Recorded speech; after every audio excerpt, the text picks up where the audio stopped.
ওষুধ কী ডোজে দেওয়া হবে, কতবার দেওয়া হবে এবং কোন রোগীকে কোন ওষুধ দেওয়া হবে, এটা সবটাই কিন্তু চিকিৎসক ঠিক করেন এবং সেটা দেখবেন যে ওই যে কাগজটির নিচে চিকিৎসক সই করেন, তারপরেই সেটা একটা বৈধ একটা ওষুধের স্ক্রিপ্ট বলুন বা প্রেসক্রিপশন বলুন, সেটার একটা বৈধতা পায়।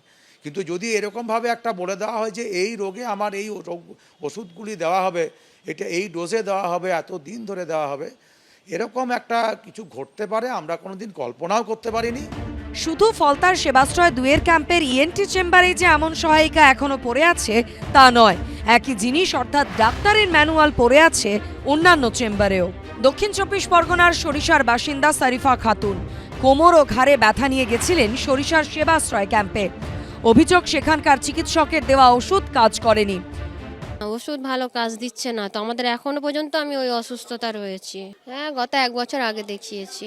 ডাক্তার কিভাবে প্রেসক্রিপশন লিখছেন? হ্যাঁ, উনি ফোন দেখছিলেন, প্রেসক্রিপশন লিখছিলেন।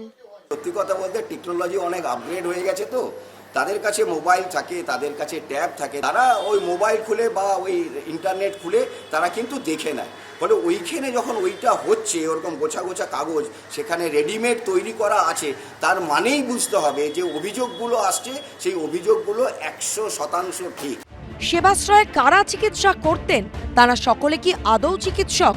এবিপি আনন্দের হাতে এই ম্যানুয়াল আসার পর ফের উঠে গেল সেই প্রশ্নগুলো।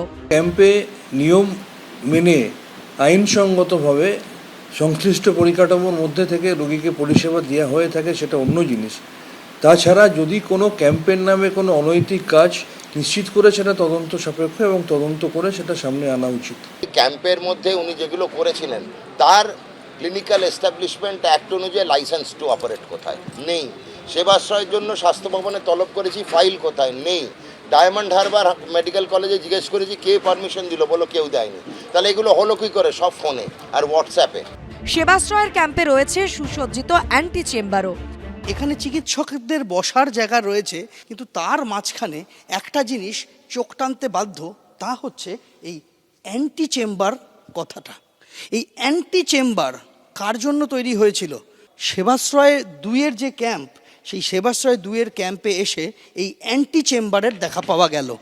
কখনো ভুল চিকিৎসায় হাত বাদ, কখনো পা বাদ। সেবাশ্রয়ে গিয়ে ভয়াবহ অভিজ্ঞতার সম্মুখীন হতে হয়েছে রোগীদের।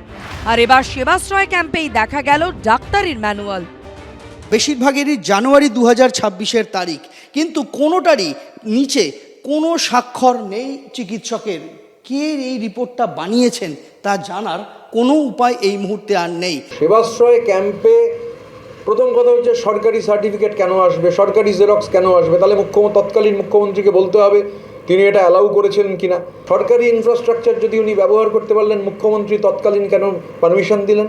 যে কোনো এমপি চাইলে কি এই পারমিশন পাওয়া যাবে? ডায়মন্ড হসপিটাল থেকে এই কাগজগুলোকে পাঠানো হতো এবং যে সমস্ত লোকেরা আসতো তাদের নাম এবং ফলস রিপোর্ট দেখিয়ে নিচের তলাটা শুধুমাত্র ডায়মন্ড কলেজের ল্যাব টেকনিশিয়ানের সিগনেচার জন্য রেখে দেওয়া হতো কিনা, অর্থাৎ হসপিটাল থেকে ব্লাড কিটগুলো এবং বিভিন্ন যে ল্যাবের যে মেটেরিয়ালসগুলো সেগুলো বিক্রির কোনো চক্র আছে কিনা, এটাও তদন্তের আওতায় আনা প্রয়োজন। সেবাশ্রয় ক্যাম্পে দেখানোর পর রোগীদের বিভিন্ন মেডিকেল টেস্টের পরামর্শ দিতেন চিকিৎসকরা, কিন্তু বহু রোগীর অভিযোগ নমুনা দেওয়ার পর রিপোর্ট তারা হাতে পাননি। সরিষা নারায়ণতলার বাসিন্দা সাকিনা বিবি পেটে ব্যথা নিয়ে গিয়েছিলেন ডায়মন্ড হারবারের সেবাশ্রয় ক্যাম্পে। তাকে ইউএসজি করার পরামর্শ দিয়েছিলেন চিকিৎসক, কিন্তু অভিযোগ সেই রিপোর্ট তিনি হাতে পাননি। এরপর উঠেই যায় ক্যাম্প। আমার কোনো কাজ হয়নি, ওষুধও ভালো দেয়নি, ওরা ছবি তুলে ছবির রিপোর্টও দেয়নি। আমি রিপোর্টটা না দিলে আমি এই ওষুধটা খাবো, চালবোটা কি করে?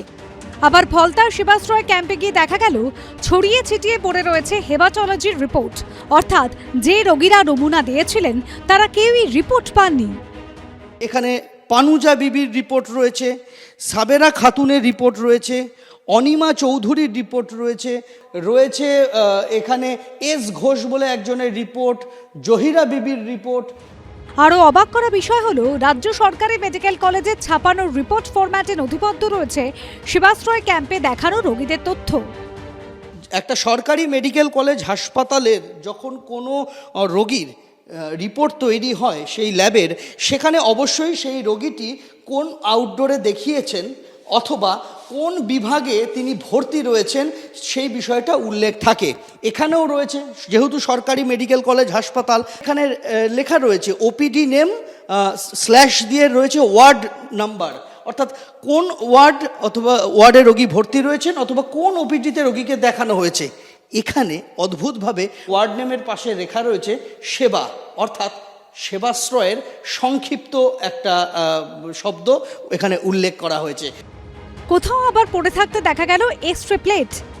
সেবাশ্রয় 2 ক্যাম্পের ভেতরে কোনো রোগী বা রোগিনীর এইরকমই চেস্ট এক্সরের রিপোর্ট পড়ে রয়েছে। এটা তৈরি করা হয়েছিল এসএসকেএম হাসপাতাল থেকে, এটাও এসএসকেএম হাসপাতাল থেকে করা হয়েছিল।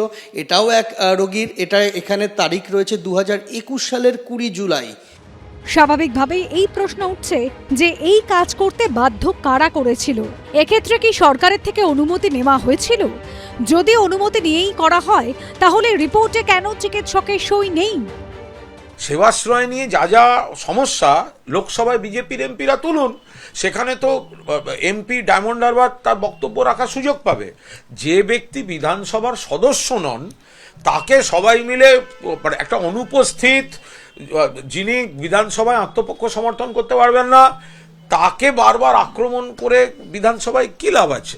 যদি দম থাকে 31 অবধি ওয়েট করবেন না, 31 জুলাই 2031 না, দম থাকলে অভিষেক বন্দ্যোপাধ্যায় 31 জুলাই 2026 উত্তর দিন সেবাশ্রয়ে কী করেছিলেন জনগণ এবং নাগরিকের কাছে আপনি উত্তর দিন।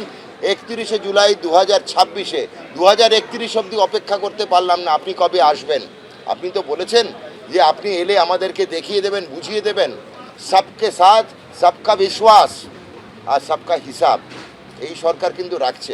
নিয়ম মেনে চলি আমি এবং আপনি, তবেই তো দোষীকে দোষী সাব্যস্ত করতে পারবো। সব মিলিয়ে সেবাশ্রয় ক্যাম্পের ভিতরের এই ছবি নিয়ে নতুন করে শুরু হয়েছে বিতর্ক। শনিবার বিধানসভায় পেশ হওয়া ক্যাগের রিপোর্টে এই প্রকল্প নিয়ে উঠেছে ভুরি ভুরি বেনিয়ম এবং পরিকাঠামোর অভাবের অভিযোগ। তালিকায় ভুয়ো সুবিধাভোগী, হাসপাতালের মান বাড়িয়ে দেখানো, হাসপাতালের সংখ্যায় ঘাটতি, পর্যাপ্ত চিকিৎসক স্বাস্থ্যকর্মী না থাকা, অতিরিক্ত খরচের প্রসঙ্গ বারবার উঠে এসেছে ক্যাগের রিপোর্টে। স্বাস্থ্য সাথী নিয়ে বহু রকমের দুর্নীতির কথা, বহু রকমের এরকম অনিয়ম বা বেনিয়মী যেভাবে চলার, এই কথাগুলি বারবার এসেছে। যেহেতু এখানে আর্থিক দুর্নীতি, তছরূপ, বেনিয়ম, দুর্বৃত্ত চক্রের কথাগুলি আছে, স্বাভাবিকভাবেই তারা যে এই রিপোর্টগুলি জনসমক্ষে নিয়ে আসবেন না, এতে আশ্চর্য হওয়ার কি আছে। ক্যাগের রিপোর্টে বলা হয়েছে 2023 সালের মার্চ মাস পর্যন্ত রাজ্যে রেশন কার্ড হোল্ডারের সংখ্যার তুলনায় প্রায় 10% বেশি স্বাস্থ্যসাথী প্রকল্পের উপভোক্তা ছিল। এর ফলে এক্ষেত্রেও তালিকায় ভুয়ো উপভোক্তাদের থাকার আশঙ্কা প্রকাশ করা হয়েছে।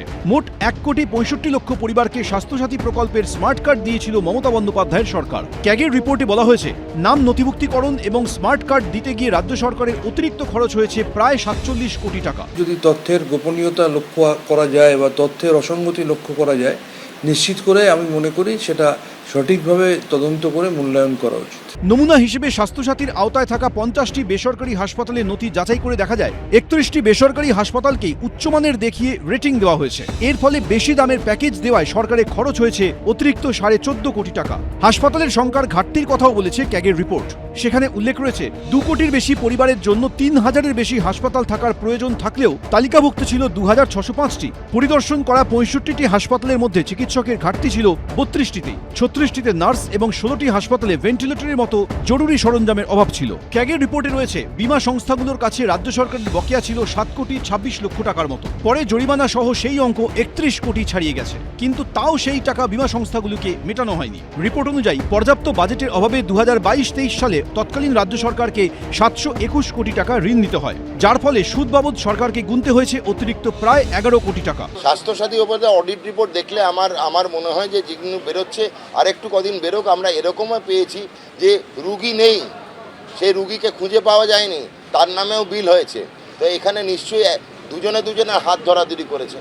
তো যারা এখানে দায়িত্বে ছিলেন ব্যাকএন্ডে স্বাস্থ্যসাথী স্কিমে এবং কিছু কিছু স্বাস্থ্য সংস্থা, তারা নিশ্চয়ই এর সঙ্গে যৌথভাবে দুর্নীতি করেছে। চোরের মায়ের বড় গলা একটা কথা আছে জানেন, ওদেরকে একটু PM কেয়ার ফান্ডের হিসেব দিতে বলুন। ওরা সরকারে এলো তখন কত লক্ষ টাকা ছিল ডিউ, আর এখন সেই টাকাটা 14 লক্ষ থেকে কি করে 193 লক্ষ হয়ে গেল, একটু জবাব দিতে বলবেন। স্বাস্থ্যসাথী প্রকল্পের পাশাপাশি রাজ্যে স্বাস্থ্য পরিকাঠামোর করুণ চেহারাটা উঠে এসেছে ক্যাগ রিপোর্টে। তার মধ্যে অন্যতম হল চিকিৎসক এবং স্বাস্থ্যকর্মীদের অভাব। 2022 মার্চ পর্যন্ত সময়কালের এই রিপোর্টে বলা হয়েছে 36% বিশেষজ্ঞ চিকিৎসকের পদই ফাঁকা। সাধারণ চিকিৎসকের অভাব রয়েছে 49%। 89% সাব সেন্টারে কোনো পুরুষ স্বাস্থ্যকর্মী নেই। রাজ্যের কমিউনিটি হেলথ সেন্টার বা সিএইচসিগুলিতে 54% চিকিৎসকের অভাব রয়েছে এবং বিশেষজ্ঞ চিকিৎসক নেই 91%। 80%-এর বেশি কমিউনিটি হেলথ সেন্টারেই ছিল না রক্ত রাখার ব্যবস্থা। রাজ্যের জেলা হাসপাতালগুলির চিকিৎসা পরিকাঠামো নিয়েও ক্যাগ রিপোর্টে ধরা পড়েছে উদ্বেগের ছবি। 63% চিকিৎসকের পদ ফাঁকা রয়েছে। 44% প্যারামেডিক্যাল কর্মীর পদেও লোক নেই। জেলা সরকারি হাসপাতালগুলিতে প্রশাসনিক আধিকারিকদেরও 80% পদই ফাঁকা। যে টাকাটা আছে সরকারি কোষাগারের টাকা, সেটা দিয়ে পরিকাঠামো তৈরি করা, সত্যি কি পরিকাঠামো তৈরি হয়েছে? তাহলে এই রিপোর্টের মধ্যেই আছে, আপনারা দেখতে পাবেন যে পরিকাঠামো তৈরি নয়, বেলানোর জন্য যে টাকা খরচ সেই টাকাটা বেশি খরচ হয়েছে, পরিকাঠামো তৈরিতে টাকা অনেক কম খরচ হয়েছে। নতুন বিজেপি সরকার আসার আগে মুখ্যমন্ত্রিত্বের পাশাপাশি স্বাস্থ্য দপ্তরও নিজের হাতেই রেখেছিলেন মমতা বন্দ্যোপাধ্যায়। 2016 বিধানসভা ভোটের আগে 5 লক্ষ টাকার বিমা স্বাস্থ্যসাথী প্রকল্পের ঘোষণাও তিনিই করেছিলেন। এবার সেসব নিয়েই উঠছে পরিকাঠামোর অভাব থেকে নানা বেনিয়মের অভিযোগ। এবিপি আনন্দ, এগিয়ে থাকে, এগিয়ে রাখে।